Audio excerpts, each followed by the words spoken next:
Hello, ladies and gentlemen. So, over the past few weeks, Trump's approval has taken a pretty sharp rebound. He's gone from about 7% net disapproval, his approval or disapproval rating being well above 50%, 52.4%, now all the way down to now, and this is kind of an exception, only down by 2.6, 50.1 to 47.5. Now, this is because of a pretty terrible, that's the wrong one. This is because of a pretty terrible Gallup poll, um, which was conducted quite a while ago. It ended May 18th, but like the fact that it stretched May 1st, which was like the lowest of the low of his disapproval. Probably not the best pollster, but RMG research also did show him down. So it looks like we have a bit of statistical noise there, or maybe Trump's approval is going down again. Like I said, you'll have a lot of the mainstream pollsters begin to release their polls. Don't be surprised if you see a bunch more minus fives in the aggregate. The fact that pollsters like Marquette, um, and The Economist and Daily Cost have it this close are actually pretty good signs for Trump. Obviously, inside advantage is wrong, but it does seem like his approval rating is going up. And while I don't think it'll be net positive, at least for a while, I do think that it will hover around. I don't think it'll break -5 again, unless you completely flood the aggregates with terrible polls.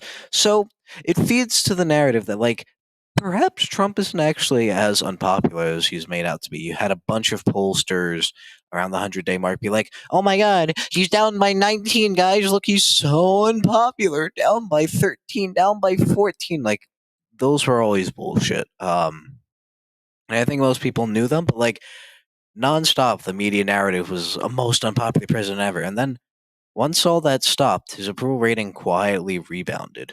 But I did say they'll push out the polls again, and his disapproval rating will go back up, but it won't go back up completely. And I think you're starting to see an era where Biden was almost universally disliked. Most Democrats liked him, but like otherwise, independents were able to say, "I don't like him." Um, Republicans obviously all hated him, and even some Democrats disapproved of him. Now, I will say a lot of those people were like, "Oh, he's old, therefore I disapprove of him," even though I agree with him on every single one of these policies. Oh, he's not pro-Palestine enough, so I disagree with him, even though I agree with every one of his policies. Like, you're never winning those people. You are never winning those people as a Republican. But I think Trump's approval is more stagnant. I think this idea, like, oh yeah, he was going to be in the low 30s soon. Like, people actually seriously believe this. He's at 47.5. But Trump is just a polarizing figure, and we'll see some statistical noise in the aggregate, of course. But like, you saw it stabilize a bit here. Um, like it, it went down like 4% versus 2%, but it went down very slowly. You really only saw here when a bunch of polls were pushed out. Like, Trump is collapsing in approval, but for the most part, most of the chaos and like the media narratives, the swirl of news stories have died down, partially contributing to a surge. But it begs the question that, like, perhaps 2026 could end up being a red wave. I'm not saying it will, but like, we've had polls out of New York that show New York gubernatorial rather close, especially since Stefanik, I would consider personally to be the weakest of these three potential Republican nominees. She's also the one we're clearing the field for, so thank you, Donald Trump. But I would consider her the weakest, and this was also conducted May 1st to 2nd. Uh, Mind you, that was when Trump was the least popular. So potentially, if you conducted this poll today and the race was nationalized, even margin of error, you could have Stefanik leading Kathy Hochul. You've also seen some good signs out of New Jersey for Republicans. Virginia is looking bad. I can go here. We have some pretty trashy pulls, or maybe it just won't let me click on here. There we go. We have some pretty trashy pulls here, like Spamberger plus 17 is just bullshit. But like, for the most part, Republicans are not doing well, and all of these pollsters, which I consider like actually real pollsters, and if you average them out, and I'd kick the Hill Emerson off and Christopher Newport University since that's a GMA, but like, you average it out, it looks like Spamberger's up by like 5, less than Harris won the state by. That's kind of expected. Sears is running on a popular, incredibly popular site for in the Roanoke College poll. So true. Like Roanoke College is not a reliable pollster. It's just the joke of a pollster. Um, but other than the Roanoke College poll, like Youngkin's approval is sky high. Sears really should be overperforming because you have these off-year elections more localized, and we don't actually have any public polling for the general election out of New Jersey governor. But we've seen some polls that show people want um, next governor to work with Trump. People don't like Phil Murphy, and Trump's approval is relatively 50-50. This is all the same poll, but relatively good sign for Jack Ciattarelli, who's running a more localized campaign. We've also seen some polls that show Ossoff. Who could have seen this coming? It was me. Ossoff, this one actually, if you look at the decimals, actually has Raffensperger up, but Ossoff had a ceiling of 46. So there is some momentum for Donald Trump and for Republicans. So I figured I'd do the opposite of a previous video where I did a, best case Republican Senate prediction. I'd do a best case because it was if the election were held today. I do an if the election were held today gubernatorial prediction. I'm conflating this with the best case because I feel like it's probably only down from here for Republicans. I think Democrats will get their act together eventually. Like at best, Trump's approval rating is relatively neutral, which is pretty good heading into a midterm. And Democrats continue to be just like completely incompetent. So anyway, subscribe if you are new. Comment down below. Um, Become a member if you really want to support the channel. Share with your friends. Like all that stuff. Thank you for watching. Make sure to subscribe. I don't know. But in this scenario, you have quite a few safe Republican states. I think Kansas is a safe flip. Democrats really don't have a nominee. Republicans, it looks like the slight favorite, I'd say, would be Jeff Coyler, the former governor from 2018 to 2019. He wouldn't be the worst. He's somewhat associated with Sam Brownback, which could hurt him. Though I don't know how much Brownback is an issue in Kansas anymore, to some extent. But like, it's been 8 years. Coyler did govern the state relatively well, unlike Brownback, who not the best governor, but he was primaried out by Kobach. Um, Kansans have such weird names, but it's primed out by Chris Kobach in 2018. Part of the reason why Republicans lost. I still think Coyler would have lost had he advanced the general election, but he would have lost by like the skin of his teeth. Like Kelly would have pulled that off by like half a point. It was Kobach dividing the Republican base. Like that primary was within a few hundred votes, dividing the Republican base being very controversial. Orman being an independent, probably taking from Republicans that made it flip Democrat. I think Coyler would be a fine nominee, and I think if he's not the nominee, it would be someone better because they're not associated with Sam Brownback. And I think because of that, Kansas would be safe. I also think Oklahoma would be safe, even with all the chaos happening there. And could I even have Ryan Walters run? Like, okay. There's some bad news stories about him, but like, realistically, the Oklahoma Democrats are not competent enough to get the state within 10 as of now. Then we have the South. Florida's a joke. The idea that the Florida Dems will resuscitate themselves out of nowhere. Like, good job. Um, there's actually no Ellen Gullible, if you believe that. Um, but I mean, they won't. It sucks to suck, Florida Dems, but this is what you live with. And then Vermont and New Hampshire are safe Republican as well. I'd say as of now, I'll put Alaska as safe. I think Mary Potel, even if she runs, she's probably not going to do that well. In our timeline, the idea that like, oh, I just take statewide elected official, former, by the way, she lost re-election, so I don't even understand the appeal there. But like, I take statewide elected official, and I say, run for governor, therefore you'll win. No, oh, sorry, my mouse slipped on Iowa. But run for governor and then they'll win. Like, this is retarded. Are we retarded? I mean, we are. If you're thinking that Alaska flips, but I think as of now, probably Dallas Trump's the nominee. She's pretty strong. She'd be able to win. Dunleavy isn't that unpopular. I just refuse to believe that Alaska's going to be close. They have weird politics, and I wouldn't be surprised to see it be very isolated from national trend. You saw that in 2018. You saw that in 2014. But I just refuse to believe that. I even saw that in 2022 for the House, Senate, and governor elections to some extent. But I refuse to believe that Democrats will be competitive in Alaska, even though, oh my God, look at my statewide elected official who was considered the heavy favorite to win and lost by three to a very weak candidate who's now running against a strong candidate, not as an incumbent. She'll do so great. But I think this is it for the safe Republic. Actually, no, Nevada would be safe as of now. I just think Lombardo is relatively well approved of. It's a heavily right trending state. I just don't see it being close. Aaron Ford can run, great job. Um, I don't care. Like he's relatively popular. Joe Lombardo is more popular, and popular governors usually win. Especially Nevada likes to reelect its popular governors. Like had Sisolak not butchered the COVID crisis, we wouldn't have been talking about this state because it would still be under the rule of Sisolak, and he probably could have even terraformed it to be a Kamala Harris state. But like Joe Lombardo is incredibly popular. He's not losing. So this is it for the safe Republican states. Safe Democrat, you have California, Hawaii, probably Colorado. It's looking like I think it's Bennett, not Hickenlooper. He'd be returning to his old job. It looks like Michael Bennett is seeking the Senate seat here, or the gubernatorial seat here. I don't know why. I don't know why the senator to governor pipeline is so true, but I think it'd be a pretty strong nominee. Republicans really don't have a strong nominee. Could be under 10 best case scenario, like if the stars align, but I really don't think so.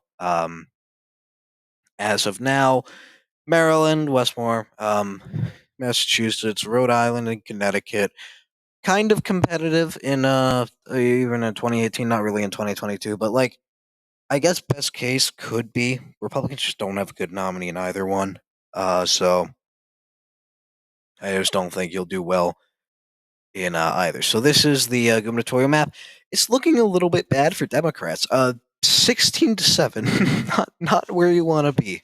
Um, yeah, and then when we add the likely Republican states of Iowa, Ohio, Ohio, if I was smart and like just use my judgment correctly, I'd say Ramaswamy wins by 10 easily. He's ahead in the polls as of now. That's a death sentence for Ohio Democrats. Like you're done. Even Tim Ryan led in the polls, and he lost by 6. Like, you're done. But I just think he's a controversial enough figure, and Ohio isn't as Republican um, in midterms, so I don't think he wins by what 2 points less, only 2 points less than Trump. I think he'll have enough of a swing that it's under 10 as of now.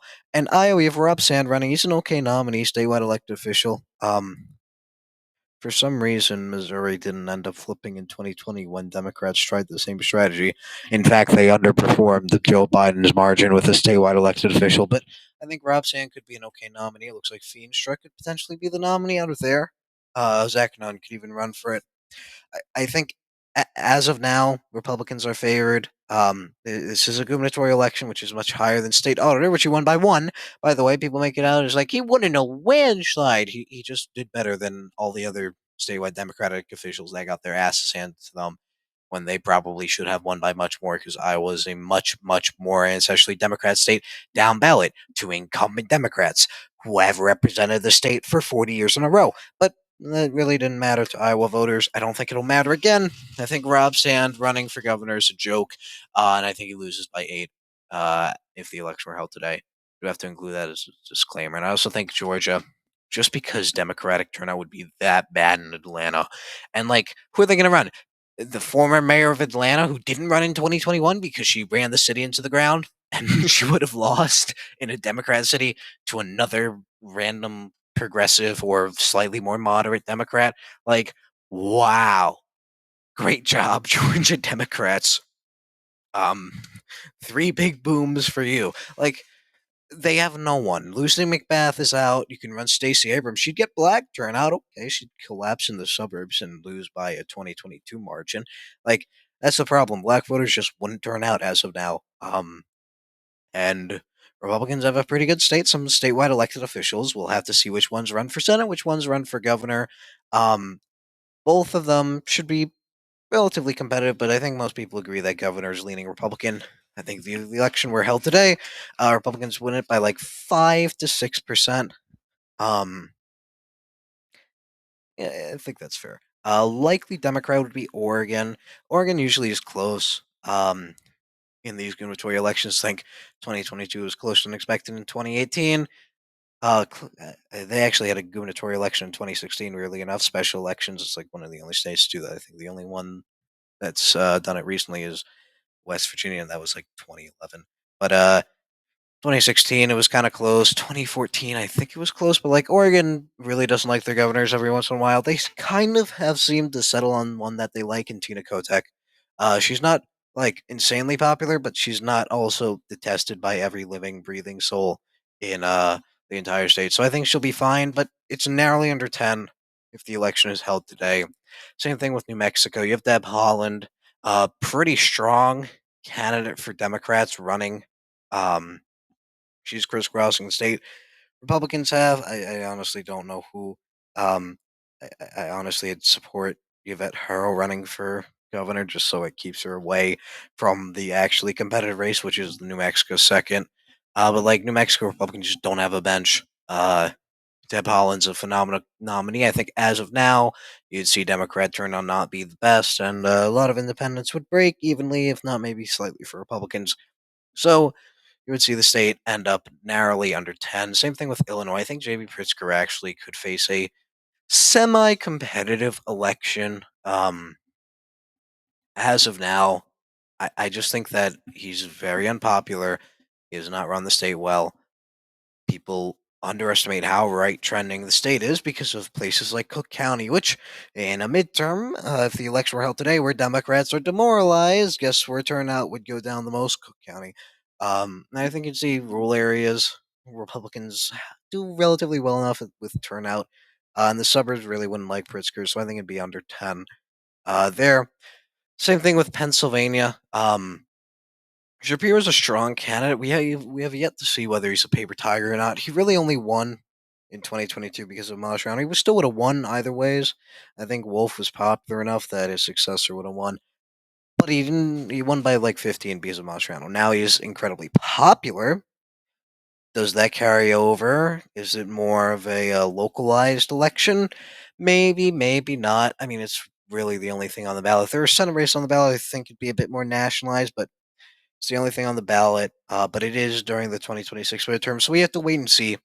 But as of now, I don't know which Republicans would run for it. I've heard Moiser could run. I've heard Garrity could run. I've heard Doug Mastriano could run. Um, who knows? But I think as of now, it'd be under 10. Though I'd say don't underestimate Josh Perry. He can easily win by like 25% if Republicans aren't careful. And then the final likely Democrat state would be Maine. Jared Golden has declined to run in Maine. It is a left trending state, but the state party is kind of competent. Not really. Um, who knows? I mean, I think it'd be under 10 as of now. Most statewide, or most, not statewide, but most Democrats with statewide uh, aspirations are running for governor. Could it be that they think Susan Collins is weak or isn't weak and will win easily? Maybe. Could it be they're fucking retarded? Probably. But you're gonna have a very divided Democratic primary. Republicans, I don't know, they probably run a no-name state House member. And I think that no-name state House member wouldn't win, but they'd get it close enough to get it under 10. So yeah, Democrats really don't narrow the deficit. They get more likely states, but still 12 to 19. And already remember that it includes a Republican flip off the bat. And we have a few more Republican flips right now. So Arizona's lean Republican. In this scenario, Biggs is able to get most of the MAGA base on the side. He's able to hold Trump's margins with Hispanics. Maybe actually improve it if the border crisis is still a thing and do relatively well among suburbanites. He doesn't quite meet Trump's margin from 2024, I think, especially among suburbanites. That's kind of unreplicable. It's late. Um, but I think he can get pretty damn close, 3 to 4% here. Hobbs is not popular. Don't underestimate Biggs. It's going to be close. But if the election were held today, you really haven't seen too much suburban backlash to Trump as of yet. But the all the Wisconsin Supreme Court and my my average, yeah, the RCP average is minus 2.6. Like, eh, that's what it should be. That's probably better than his approval during the election campaign. So, good job with that. But I don't think Biggs is the strongest nominee. I don't think Hobbs is to be underestimated. But I still think she loses by decent margin if the election were held today. Same thing in Michigan. You especially see Duggan splitting the vote right now. Does that hold over to the general election? Maybe we have to see if he drops out or not. Um, I think he could potentially win, so I don't see why he would drop out. But third parties are usually overpolled in support. He would have to be like leading in the polls to have a chance of winning the election. But John James seems like a relatively competent Republican nominee. Joycelyn Benson is pretty good as the Democrat nominee, but not good enough. I think in this scenario, you see the Detroit turnout collapse. And what few voters show up in the polls probably break for Duggan. You could potentially see Duggan end up winning Wayne County in this scenario. I think he's very popular there. I think he'd have a lot of local name ID. Like he'd probably get dictator marches in the city. And the problem is that almost exclusively takes from Democrats. Trump got like 9% in Detroit. Like let's say Duggan gets 30% of the vote, and every Trump voter votes for him. Okay, that's still he's taking 2-1 from Democrats, and that's if John James gets 0% of the vote in Detroit, and Duggan severely underperforms polling and only gets 30%. He's polling for 40%, which is like 18 points ahead of Democrats. It's like a 50% swing uh, to Republicans from 2024, but ignore that. But I think the problem is Democrats rely way too much on Wayne County. In this scenario, their Wayne County marches is obliterated. I think Duggan takes a bit from Republicans in the rural areas, but I think James is relatively situated well enough to run it up in the rural areas and win by like 3% as of now. And this is going to be a hot take, but as of now, and I think this one is going to change the most, and I will remind you, I have Arizona more Republican than this state, and I still think it goes to Democrats at the end of the day. I have New Jersey as lean Republican as of now. One, Trump is going to increase turnout with his endorsement of Jack Ciattarelli. Ciattarelli is the primary unlock. Two, Mickey Sherrill is not running a good campaign. She's not addressing local issues. She's only talking about Trump. This is an off-year election, which hurts Republicans in turnout. Okay, but it means the people who turn out are mostly focused on local issues. Like they're not focused on Trump first and foremost. Quite a few will be. But I think those people won't split 90-10 for Democrats. I think a few people will turn out on both sides. Democrats want to oppose Trump, Republicans who want to support Trump. But I think Citarelli is much better situated to run a local campaign against Cheryl as of now. As of now, and I think because Murphy is very unpopular, I think he'll have a local blowback, kind of like Virginia in 2021, where like McAuliffe was always thinking about Trump, like Trump, the boogeyman behind the scenes, shoved up Youngkin's ass, holding him like a puppet. Like you just sound like a lunatic, constantly talking about Trump, not talking about any of the issues that affect your state. And New Jersey is much, much less blue than Virginia was in 2020, and Virginia was trending left. New Jersey is trending right. So I think as of now, if the election were held today, which I'll remind you it's not, the New Jersey state primaries have not even occurred yet. But if the election were held today, I think Citarelli wins by a little bit over 1%. So that's still lean Republican margins. Leaning Democrat, I think you see Minnesota lean Democrat.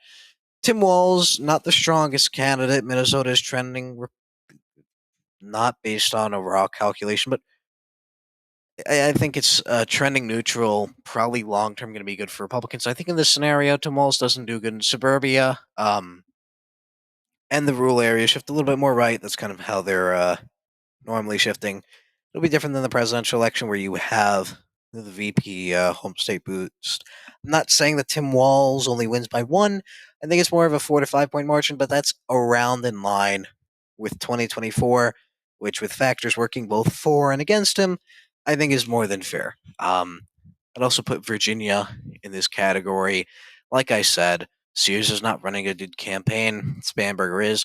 I do think at the end of the day, well, I think a lot will happen. And by the way, I called this. I said originally Sears is doing way too good with independents, but way too shit with the Republican base, which means either she gets the Republican base on her side and she's leading in the polls, or the independents eventually break against her because like the polling from like June 2024 was never going to hold. She was never going to hold her lead with independents. Eventually, the independents break against her, and she polls to lose by a lot. I think we're seeing the latter happen. I think she'll consolidate the Republican base, and I think she'll do better than what like the current polling shows. Um, I think she'll be able to get most of the Republican base on her side. I think you will see a dip in turnout, though, especially since the Virginia GOP is not nominating the best slate of candidates. But like the whole stuff about gay marriage is completely anecdotal. I think that's just pure bullshit, overhyped online outrage. I think she'd do fine as of now. Obviously, it's a completely pathetic margin. Mayars would be doing better. I would be doing better. I don't say that much, but like I would be able to run a more competent statewide campaign than Winsome Sears. But I think just because as of now Trump isn't that unpopular, she'd be dragged over the hump by that. But the problem is a lot of anti-incumbency um, will be against people like Trump in Virginia. Um, Virginia kind of has more of a nationalized election, um, and Youngkin is popular, but the state GOP really isn't. So this is like 2 to 3 point margin Youngkin's popularity, and the fact that Trump is doing relatively well in the approval aggregate. Uh, Bales Sears out so she doesn't get her ass handed to her. So now we have these two remaining states, which I think are probably under 1%. The first one is Wisconsin. I think as of now, Tony Evers would be slightly favored to lose re-election. I know we're still going past a Wisconsin Supreme Court election. Wow, you're telling me this for the first time. But it does look like the Republican nominee will either be the state Senate president, which carries some power. She's not that great. No, obviously we'll have to wait to see if the primary unfolds. Tom Tiffany, though, it looks like he really doesn't want to run. But if he runs, nomination is probably him, his, or the Washington County Executive Josh Showman. Showman's running a pretty good campaign. He's talking about housing, which is a big issue to Wisconsinites, so I've heard. Um, and definitely an interesting way to attack the governor, especially in what's expected to be a slightly blue leaning midterm. Um, I really don't see. I think you see the national environment shift too much Democrat, and I think Showman's a pretty good candidate. Tony Evers starting to hit that third term curse, the same one that hit Walker. I don't even remember the last time a Wisconsin governor was reelected for a third term, even though they're eligible. But I think because of that, Showman wins by the skin of his teeth, but it's a win nonetheless. He does better and well than Trump, even though he does fall off in the rural areas, probably narrowly the new iteration of Wisconsin's third, which is going to be like, it's not going to crack Madison probably, but it's going to include some of the more Democratic leaning counties around it, probably like within a point either way. So I think you see Showman overperform in suburbia, Evers overperform in the rural areas, kind of similar to the 2024 margin, maybe a little bit narrower. But I think you see Evers lose nonetheless. And in New York, I really just can't say that Hochul's favored to lose as of now. Um, I think Democrats are going to get fucked in the House because of this. I think you see the third, the fourth, the 19th, pretty much insta flips if it's this close. The third is not looking good for the Democrats whatsoever. We'll have to wait for a June House prediction, but like the average idiot is like, no, Swansea will win by 7 or 8 on Twitter. Like the average fucking Canadian who I don't know cuts himself every day and whines about it on Twitter. Like you really think you know about New York's third? Like, bitch, I'm from here, and I can tell you with 100% seriousness that Swazi is not a paper tiger, but overhyped. That LePetri wasn't the best nominee, and that Republicans probably they could find a better nominee. Obviously, I've joked about Jack Martins, but I don't know. You have state senators in the third and the fourth, so that could help you in the House. But I don't think Hochul can lose as of now, especially with Stefanik as the nominee. I think Stefanik, one, you want to run someone from the downstate because New York politics isn't that regionalized, but like someone who's from the city area, especially since Hochul, she originally comes from like far north. Like the last time before New York had like an upstate governor, it was like Dutch Dutchess County. She comes from here. She used to actually be a representative for district. So she's pretty isolated from the city, and if you run someone from the city and the city metropolitan area, you can do better there. At least Stefanik is completely out of the way. I also think she's too tied in with the Trump administration, and like she's famous solely because oh my god, she attacked some university presidents. Like that does not make you qualified to be governor. Um, though it does look like Trump's clearing the field for her. Yay! I'm so happy for that. Like I would take really any New York Republican besides for Garbarino, who's in the House, and Tenney. I wouldn't take Tenney, but other than that, I really take any of them over her. Like I just find that she's not a good candidate. She is underperformed.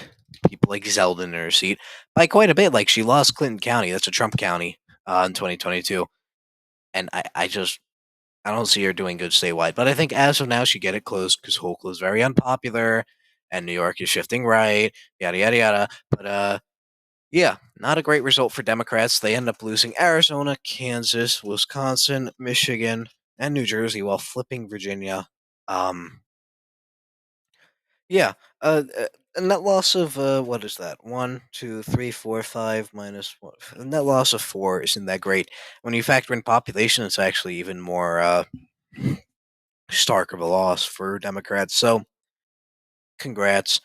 This would be a very weird gubernatorial map, but like, I mean, yeah, it's just a pretty pathetic performance for Democrats. As of now, of course, I reiterate, May 2025. The closest that any of these elections are to being up is over 5 months away. We have not had the primaries for any of these elections yet. Take a breath. Oh my God! But all the elections and you're gonna have a big race in New Jersey, and I think that Republicans are favorite. Breathe. Politics is not designed to be the type, and I get it's ironic coming from a channel that's based off it, but like politics is not designed to be constantly predicting. Like even the idea that like I'm doing monthly predictions, is a little bit weird. I do them because I don't know, my opinion changes a lot. I learn more about this stuff every day, and like that's opposed to like the weekly predictions I did leading up to the election. Um, but yeah, I think that just take a breath. If you're a Democrat, be chill. It's probably only up from here. And if you're a Republican, we can gain. And I say we because I'm a Republican. I feel like it's kind of obvious, but Republicans can gain this midterm. Like this idea of like we're gonna lose every seat. But somehow with the House, but we're gonna lose every single seat. Ohio's gonna flip Democrat. Alaska's gonna flip Democrat. You're stupid. Could they? Maybe if like things are really sour. But like as of now, probably not. So take a breath. You really shouldn't stress yourself out with politics this far ahead. But as of now, this is the outlook. This is more for fun. Subscribe if you enjoyed it and you want to be along for the ride. I do have to talk about some future channel plans and stuff. I think I'll do that in a stream. So turn on notifications if you want that, or if you want to watch any of my other videos. Um, thank you for watching, gods.